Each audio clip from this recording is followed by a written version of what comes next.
everyone. Thank you, Tinyiko, for that lovely introduction. And thank you for such an interesting morning, both from Marius as well as the last speaker around coding, Elaine. That was so incredible.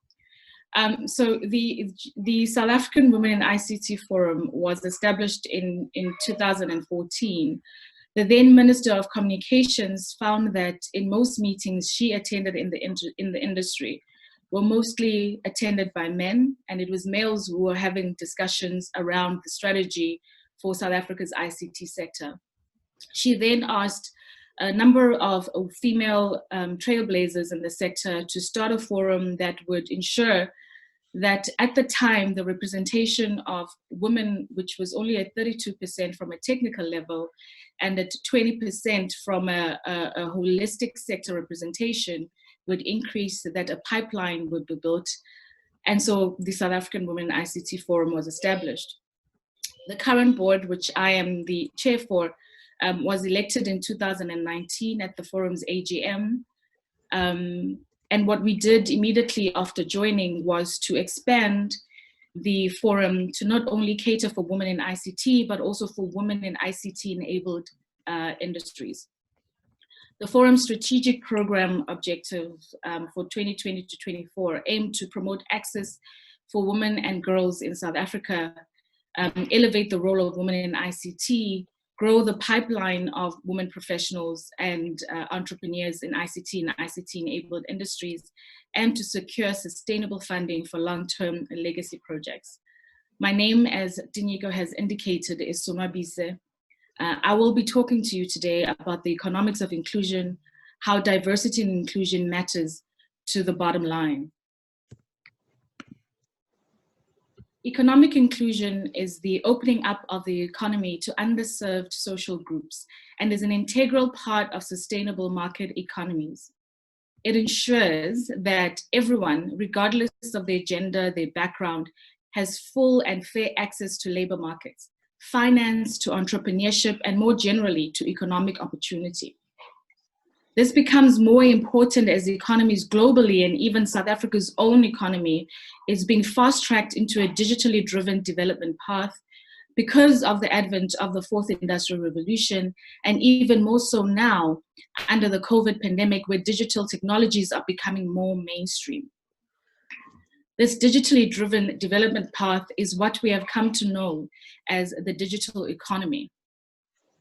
Now, it is important to note that the digital economy goes far beyond the ICT sector, which is the reason why even as the SA Women in ICT Forum, we now serve not just the women in ICT, but women in ICT-enabled industries. The risk we face when we don't work towards economic inclusion is that instead of creating opportunities for all, technology will further increase the inequality gap we already face as a society. Now, we have many pockets of excellence in our society, but we also have a majority of our countries still grappling with the third industrial revolution, let alone the fourth. We therefore, as a country, sit on a crossroad where our next steps will lead us further into either a country wrenched with inequality or will open up the economy for equal opportunities to all. If people are given equal opportunities that set them up for success, they are more likely to engage in activities that lead to economic growth. The opposite of that would be when people are not given equal opportunities, leading to economic stagnation, and we as a country unfortunately sit in this category. Currently, women make up only 32% of executive positions on the JSE Top 40, and only 22% of board directors and 7% of executive directors are women in South Africa. Even with the high rate of GBV, now deemed a second pandemic for our country, we still only have 32% representation of female judges in the Supreme Court of Appeal, and only 31% are advocates. In the ICT sector specifically, in the 80s, there were more than 40% women professionals in ICT, almost par. Currently, varying studies show that by 2018, there were only 21%, and currently just under 23%. So we certainly have a leakage problem in the ICT sector. In a report by author Saison Kunda, in partnership with the Black IT Forum and supported by the South African Women in ICT Forum and Precision Growth, titled The Leakage Pipe, we found that women in our sector find the sector very unaccommodating. It was quite perturbing that in 2020, women still struggle with work-life balance, that women find that there is a lack of female representation in STEM, and so they do not see themselves succeeding and breaking the corporate ceiling and entrepreneurship barriers in the sector. And this also ties in with a lack of exposure to the sector from a young age. Women find ICT company cultures to be toxic. They are consistently feeling undermined. And of course, there's the gender pay gap, which is still an issue that women in the sector struggle with. The main problem with this pipeline leakage is that we are developing a digital economy for South Africa. It will be built from a point of view of the majority in our sector and of the majority in our economy, males.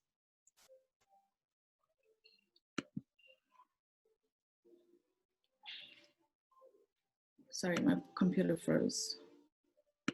It means, therefore, dear colleagues, that women still face numerous difficulties in accessing the same economic opportunities as men, from labor practices that give women low pay to legal and cultural barriers, restricting their access to jobs, finance, ownership.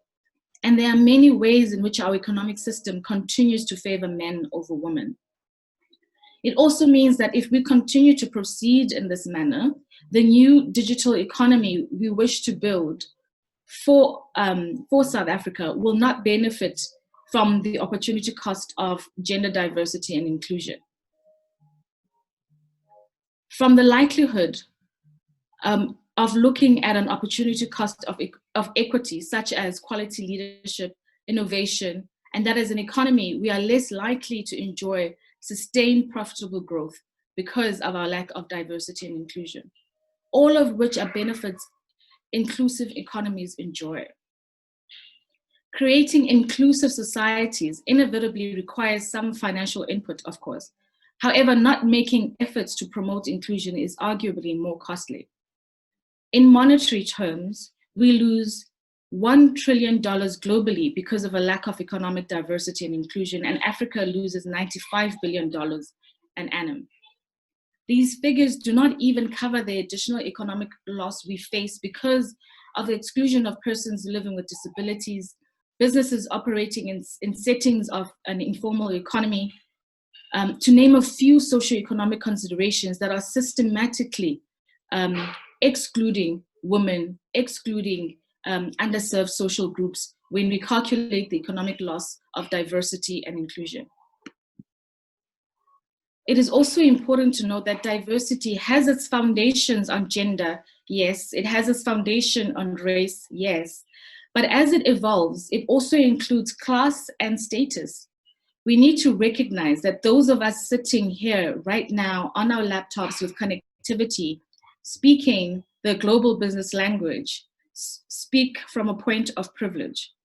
That the conversations we are having in Johannesburg, in New York, in London, in Singapore, in Accra, on diversity and inclusion differ tremendously from a diversity and inclusion discussion we would be having in KwaZulu-Natal, in rural KwaZulu-Natal. And it is important that we take the diversity and inclusion discussions to the next level. And as far as economic inclusion is concerned, that we elevate the discussion to also include poverty, class, structural labor versus non-structural labor, the informal economy, because lack thereof, unfortunately, affects the women and children the most, so that we do not further alienate the very same women, the very same underserved social groups that we are advocating for as we build our digital economy. The structure of the economy directly affects unemployment, it directly affects economic development, and it directly affects economic opportunities. Inclusion of equal economic opportunity for women and men, and not just on paper, is a key element of a modern, well-functioning market economy. A great example of what we mean by driving diversity and inclusion, not just on paper, is displayed most prominently by Marriott International, currently #1 in Diversity Inc.'s 2020 top 40 most diverse and inclusive companies globally. It's unfortunate that this position is not occupied by a tech company, but also predictable. At Marriott, their diversity and inclusion agenda is driven by a board-led committee and championed by the CEO. It is not a standalone division that does not contribute to the company's revenue and serves as self-gratification. So I went on to my Bloomberg to see which were the best performing hotel shares on the New York Stock Exchange in 2019.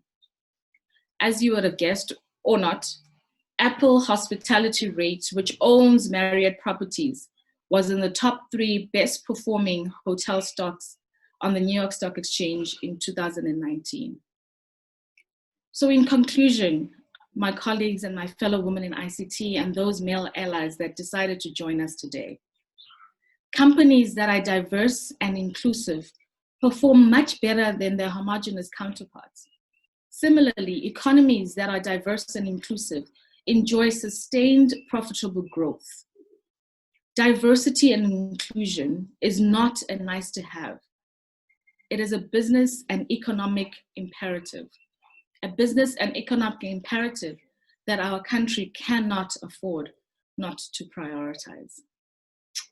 Thank you for having me today. I wish all my fellow women in ICT a glorious Women's Month. You can reach me on LinkedIn, Sonwabise Sebata, and on Twitter @Sonwabise.